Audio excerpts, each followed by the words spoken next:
करना है तो इसके लिए कर्म की आवश्यकता है, भगवान की कोई आवश्यकता नहीं।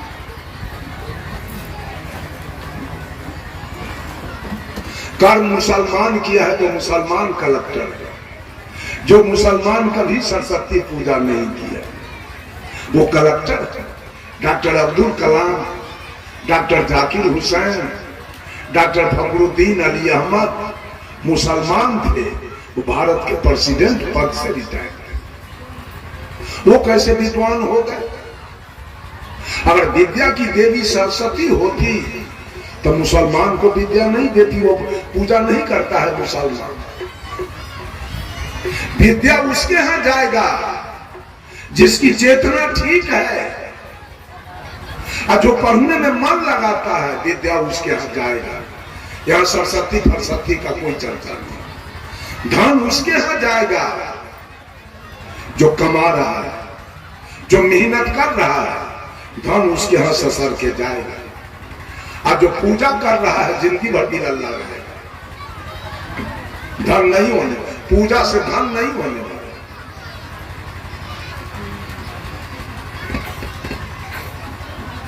कर्म कीजिए।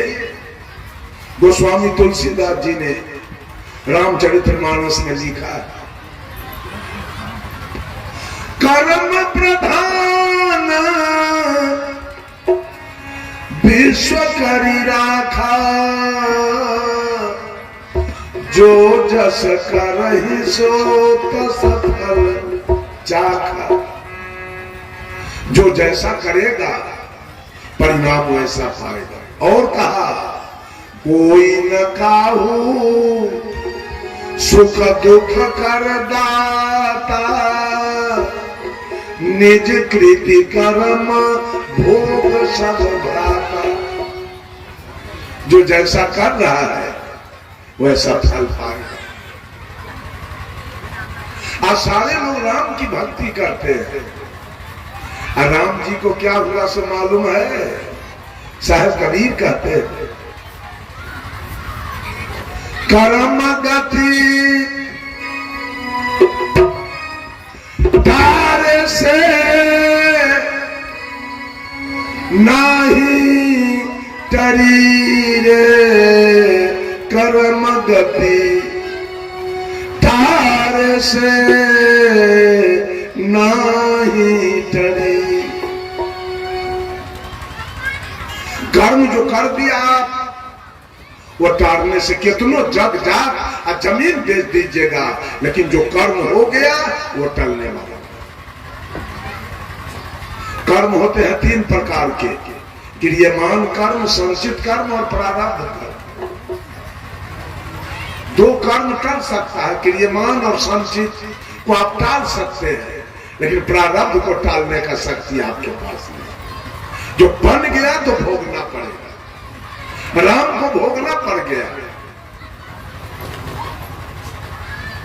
क्रियमान कर्म है जो आपने खेत में गेहूं मकई लगाया, उसमें आपकी जो भी मेहनत हुई वो क्रियमान कर्म है। गेहूं कट गया, दौनी हो गया, वो क्रियमान कर्म है।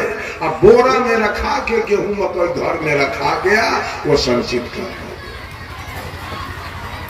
अब गेहूं मकई का रोटी बन के आपके सामने खाने के लिए आ गया, वो प्रारब्ध कर्म है।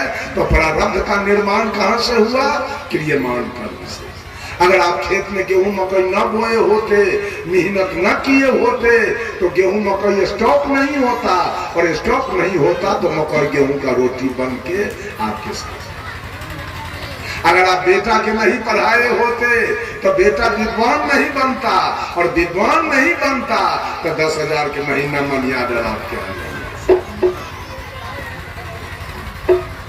तो दो कर्म को आप संभाल सकते हैं। क्रियमान, अभी अगर आप चोरी करते हैं या मांस खाते हैं, मछली खाते हैं, आज संकल्प लीजिए कि आज से मैं चोरी नहीं करूंगा, मांस नहीं खाऊंगा, मछली नहीं खाऊंगा। क्रियमान कर्म सुधर गया, क्रियमान कर्म सुधर गया तो संचित कर्म जल गया। अब आपके यहां पाप जमा नहीं होगा। क्रियमान कर्म सुधर गया तो संचित जल गया। पाप जमा नहीं हुआ। अब पाप जमा नहीं हुआ तो भोगना क्या है? पाप तो जमे नहीं हुआ तो भोगना नहीं है।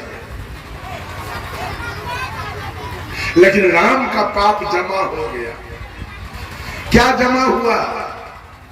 अरे मुनि वशिष्ठ थे पंडित ज्ञानी, शोध के लगन धरी, सीता हरण मरण दशरथ के, सीता हरण मरण दशरथ के, वन में विपत्ति परी हो, वन में विपत्ति परी रे, करम गति डार से नहीं टरी। अगर कर्म खराब है आ कितनों भोला बाबा के जल चार चढ़ाइएगा, जवान बेटा मर जाएगा। गीत गाते रहिए, जल चढ़ाते रहिए, तब रोइएगा हम तो भोला बाबा के पूजा करते हैं। हमार दूल्हा कैसे मर गया, हमार जवान बेटा कैसे मर गया, हमारी भैंसी कैसे मर गई, हमारी गाय कैसे मर गई, हमारा नाती कैसे मर गया, हमारा दामाद कैसे मर गया, घर में आग कैसे लग गया, जमीन कैसे बिक गया। वो कर्म बेचवाएगा। कितनों पूजा कीजिएगा, जल चढ़ाइएगा, वो कर्म नहीं छोड़ेगा। कर्म आपका जमीन बेचवा देगा, क्योंकि कर्म आपका खराब किया हुआ, वो छोड़ेगा नहीं। सारा दुनिया तो पूजा करते हैं और सब फल भोगता ही है, बाकी है कोई?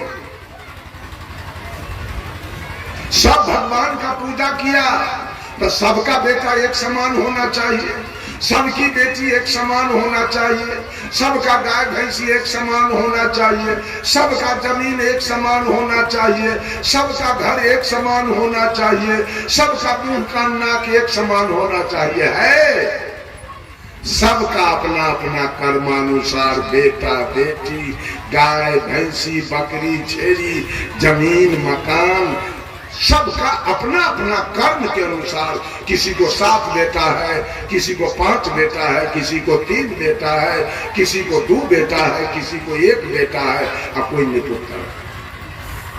किसी को 200 बीघा है, किसी को 100 बीघा है, किसी को 25 बीघा है, किसी को 10 बीघा है, किसी को 2 बीघा है, किसी को 1 बीघा है, किसी को 10 कट्ठा है, और किसी को 5 बेटा है।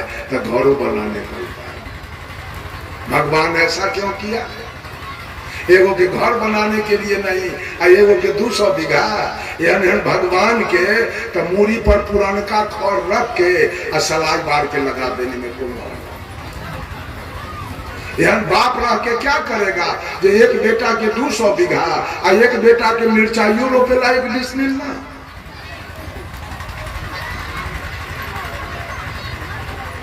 सब कर्म का परिणाम है बाबू। भगवान तो है ये नहीं। भगवान अगर है तो रत्ती रत्ती बांट करके आप लोग अपना हिस्सा में ले लीजिए। हमको मत दीजिए, एक चुटकी हम लेने के लिए तैयार हैं। एक रत्ती भी भगवान अपना हिस्सा में हम लेने के लिए तैयार नहीं। आप लोग ले करके खूब रात दिन पूजा कीजिए, हमको करना नहीं। 68 वर्ष का उम्र मेरा बीत रहा है, आज तक मैं मंदिर का मुंह नहीं देखा। आज तक कोई तीर्थ व्रत में नहीं गया, आज तक कोई पत्थर पानी को मैंने प्रणाम नहीं किया, आज तक चोरी दलाली नहीं किया, आज तक किसी का हत्या बलात्कार नहीं किया, आज तक मुंह में खैनी बीड़ी सिगरेट जर्दा की माम नहीं किया, आज तक कोई गलत काम नहीं किया। मंदिर जाने वाले तो सब गलत काम करते हैं, बीड़ियों पीते हैं, खैनियों खाते हैं, सिगरेटों पीते हैं, गौजों पीते हैं, दारुओं पीते हैं, मछली खाते हैं, मांस खाते हैं, दलाली मारते हैं, घूस खाते हैं, चोरी करते हैं, डंटी मारते हैं, दूध में पानी मिलाते हैं, आटा में चोकर, घी में डलडा मिलाते हैं। लेकिन हम लोग मंदिर कभी नहीं जाते हैं और एक भी पाप कर्म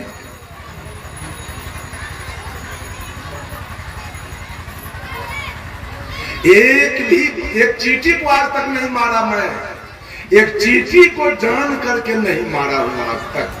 हम मंदिर भी नहीं कहेंगे। एक पादरी जी थे, पादरी जी नित्य दिन गिरजा घर पर जाकर, यह दृष्टांत है, इसको सिद्धांत आप लोग मत समझेंगे, यह कबीर का सिद्धांत नहीं। कबीर के सिद्धांत में थोड़ा सा भी कहीं गड़बड़ी नहीं मिलेगा। यह दृष्टांत है, दृष्टांत थोड़ा गड़बड़ हो सकता है, इसकी गारंटी मैं नहीं दूंगा। एक पादरी जी थे और पादरी जी नित्य दिन गिरजा घर पर जाकर प्रवचन देते थे। ये दुनिया के लोग, भगवान पर विश्वास करो और पुण्य कर्म करो, तुम्हारी मुक्ति हो जाएगी, तुम्हारे जीवन में सुख शांति आ जाएगी, तुम्हारा मोक्ष हो जाएगा, तुम्हारा कल्याण हो जाएगा। लगातार पादरी जी का प्रवचन चलता रहा। 2-4-6 महीना के बाद एक पारखी संत गए, कबीरपंथी, कहा पादरी जी 6 महीना से मैं आपका प्रवचन सुन रहा हूं और 2 बात पर आप अधिक बल देते हुए, भगवान पर विश्वास करो, भगवान की पूजा करो और पुण्य कर्म करो, तुम्हारी मुक्ति हो जाएगी, तुम्हारे जीवन में सुख शांति आ जाएगी। यही दोनों बात का जवाब मैं आपसे मांगने आया हूं। पादरी कहा बोलो। कबीरपंथी साधु ने कहा जो भगवान पर विश्वास करे, रात दिन भगवान का पूजा करे, रात दिन जलधारी करे, रात दिन किसी नाम का जाप करे और वो कर्म बढ़िया न करे, उसकी क्या गति होगी? और जो भगवान पर विश्वास न करे, केवल अपना कर्म करे बढ़िया, उसकी क्या गति होगी? पादरी जी का मुंह बंद हो गया, का इसका अर्थ मैं नहीं जानता। तो कबीरपंथी साधु ने कहा तो तू अपना प्रवचन बंद रखो, कल से तेरा प्रवचन नहीं हो।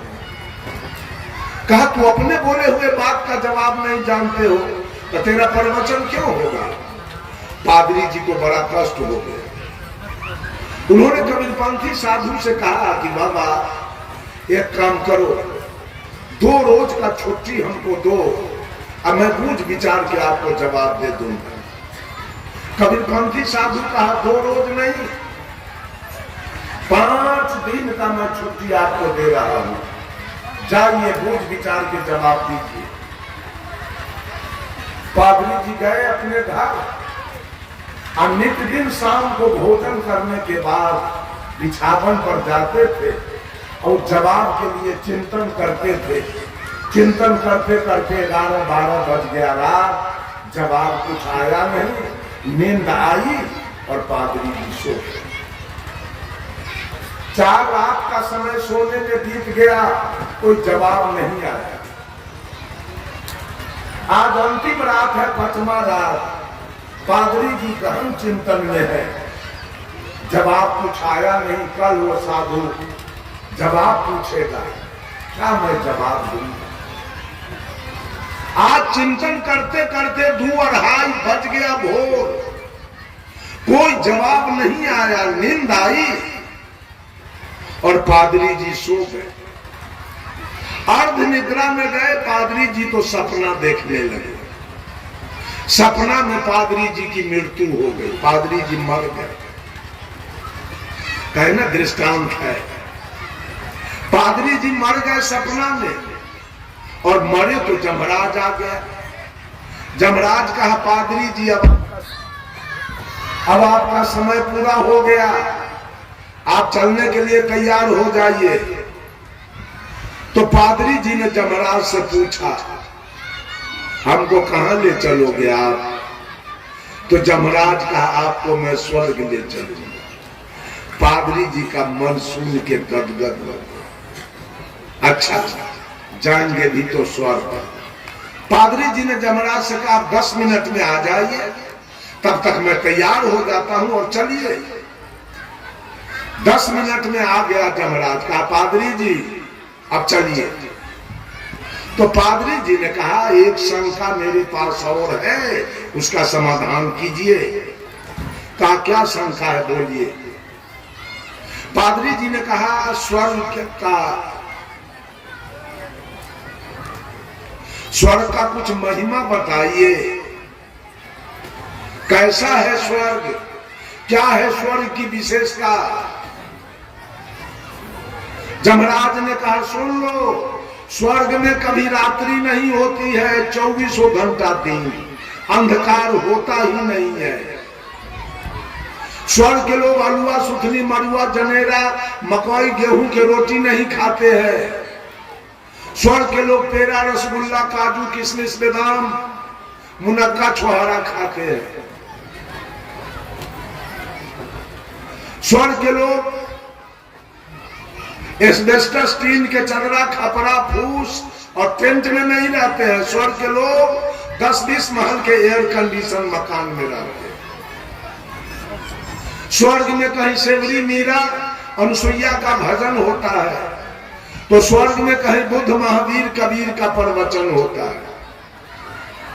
स्वर्ग में कहीं सुंदर सुंदर लाल पीले हरे फूल के बगीचे मिलेंगे, तो स्वर्ग में कहीं लाल पीले फल के बगीचे मिलेंगे। यह है स्वर्ग की विशेषता। पादरी तो बड़ा खुश हो गया। कहा चलिए अब दोनों जा रहे हैं स्वर्ग, पादरी जी और जमराज। अब जब स्वर्ग के निकट पहुंचे तो रात अंधेरी है। चारों तरफ छोटा छोटा झोपड़ी मरैया खपरा का घर है। सारे लोग हलवा सुथनी जनेरा मरुआ की रोटी और नमक मिर्चाई प्याज लेके झक मार रहा है। चारों तरफ झोपड़ी मरैया का घर है, एस्बेस्टस टीन के चदरा का घर है। कहीं सेवरी मीरा अनुसुईया का भजन नहीं, कहीं बुद्ध महावीर कबीर का प्रवचन नहीं, कहीं सुंदर सुंदर फूल के बगीचे नहीं, कहीं सुंदर सुंदर फल के बगीचे नहीं। अब पादरी पूछा जमराज से कितना झूठ बोलते हो आप। कहा स्वर्ग ले चलेंगे, ये सब विशेषता है स्वर्ग की। ये स्वर्ग तो नरक से बदतर है आपका, यही स्वर्ग है। पादरी ने कहा खैर ठीक है, आपका स्वर्ग तो मैं देख लिया, अब जरा आप अपना नरक दिखाओ तो। जमराज कहा नरक देखोगे क्या। कहा जी चलो। अब नरक जा रहे हैं दोनों। नरक के निकट गए तो दिन है पूरा प्रकाश, चारों तरफ 10-20 महल के एयर कंडीशन, चारों तरफ लोग पेड़ा रसगुल्ला काजू किशमिश की बारिश हो रही है। चारों तरफ सेवरी मीरा अनुसुईया का भजन हो रहा है, बुद्ध महावीर कबीर का प्रवचन हो रहा है। चारों तरफ सुंदर सुंदर फूल के बगीचे, सुंदर सुंदर फल के बगीचे लगे। पादरी कहा जमराज से कितना झूठ बोलते हो। जिसको आपने स्वर्ग कहा था वो नरक से बदतर है, और जिसको आपने नरक दिखाया वो स्वर्ग से बढ़कर है, ऐसा क्यों। आप पादरी जी को जवाब मिल रहा है। जमराज ने कहा है पादरी, तुम्हारे जैसे लोग जो रात दिन भगवान का पूजा किया, भगवान पर भरोसा किया, अगरबत्ती जलाया, जल चढ़ाया, ताली बजाया, नाम का जाप किया, लेकिन वो आदमी कर्म बढ़िया नहीं। जितने भगवानवादी लोग हैं, जितने भगवानवादी लोग हैं, जितने मंदिरवादी लोग हैं, जितने मस्जिदवादी लोग हैं, जितने गिरजा गुरुद्वारा वादी लोग हैं, उनका कर्म कभी सुधरने वाला नहीं है। मंदिर जाने वाले दूध में पानी मिलाएंगे, आटा में चोकर मिलाएंगे, घी में डलडा मिलाएंगे, चावल में कंकर मिलाएंगे, क्योंकि वो मंदिर के भरोसा पर जीते हैं। वो गाली पढ़ेंगे, वो आरी तोड़ेंगे, वो झूठ बोलेंगे, वो मांस खाएंगे, मछली खाएंगे, तारी दारू पिएंगे, गांजा भांग पिएंगे। उनका कर्म कभी ठीक नहीं होगा। हम लोग मंदिर क्या करने जाए? हमारा तो मंदिर यही है, बगीच टेम्पल। ये काया मंदिर है, इसी में मैं रहता हूं। वो राजमिस्त्री के बनाया हुआ मंदिर से हमको कोई मतलब नहीं है, कोई जरूरी हमको नहीं है वहां से। सारे लोग जा रहे हैं, कर्म का कहीं सुधार नहीं। ये महिला सब 500 गाड़ी सास के देती है, बुढ़िया सास के, छठ करती है, करवा चौथ करती है, कर्मा पति को रे कहती है, रे रे रे तो हर धुआं दिखवाओगे, धुआं।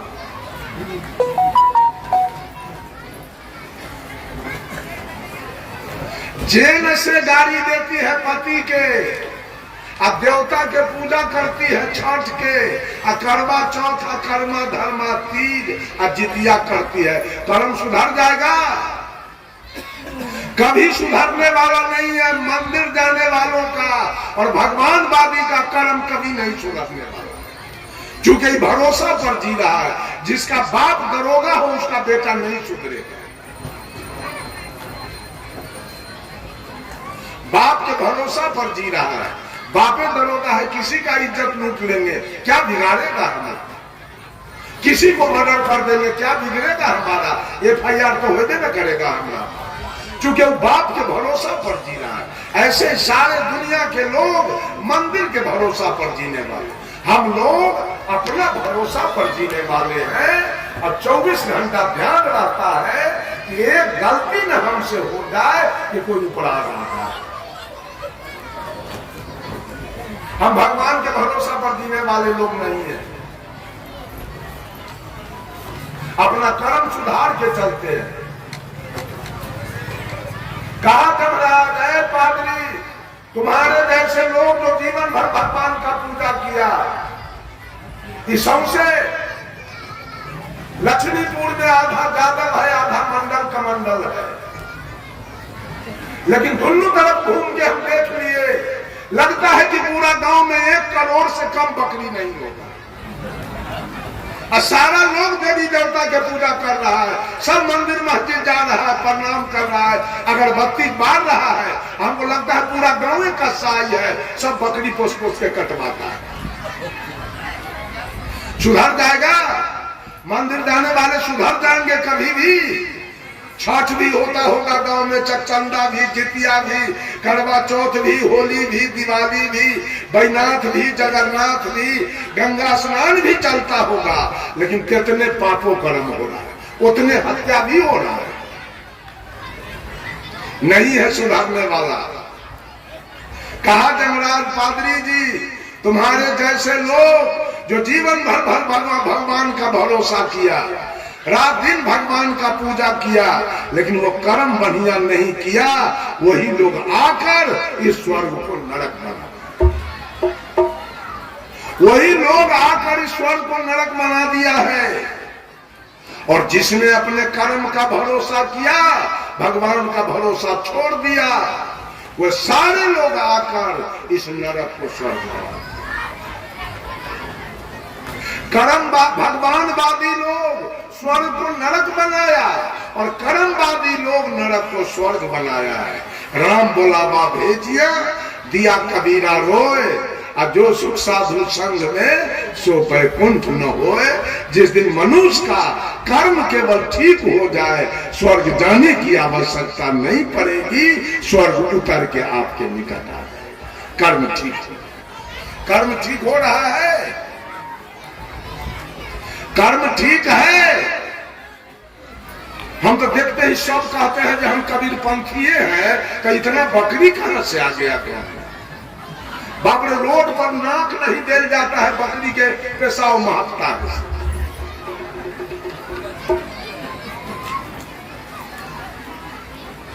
मंदिर में पूजा तो चलिए रहा, शिव चर्चों खूब हो रहा है, अब सुधार कुछ नहीं है, को पैसा से। बंधुओं जरा विचार कीजिए, कैसे आपके जीवन में सुख आएगा।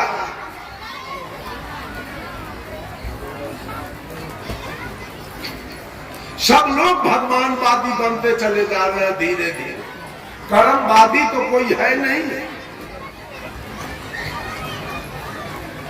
परिश्रमवादी नहीं है, सब भगवानवादी बनते जा रहे हैं। भगवान अगर होता तो सबसे पहले तो रसातल में हमको ले जाएगा।